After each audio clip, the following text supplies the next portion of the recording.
ఈ మధ్యకాలంలో దొంగతనాలు బాగా జరుగుతూ ఉన్నాయి. పట్టపగలే మిట్ట మధ్యాహ్నం 12, 2, 1 ఆ టైంలోనూ ఈ దొంగతనాలు జరుగుతూ ఉన్నాయి.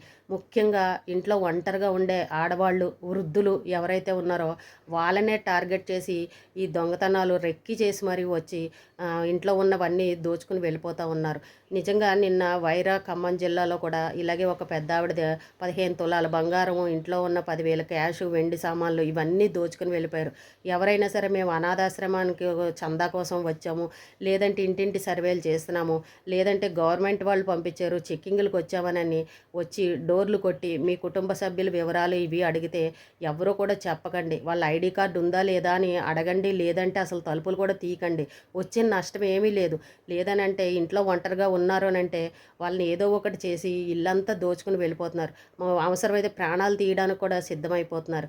కాబట్టి ఇంట్లో ఉండే ఆడవాళ్ళు మధ్యాహ్నం టైంలో చాలా జాగ్రత్తగా ఉండండి. డోర్లు పెట్టుకునే ఉండండి. ఎవరిని కూడా నమ్మొద్దు. ఎవరికి కూడా మీ ఇంటి విషయాలు, వివరాలు ఏవి కూడా చెప్పకండి. ఈ మధ్యకాలంలో అన్నీ ఇవే జరుగుతూ ఉన్నాయి.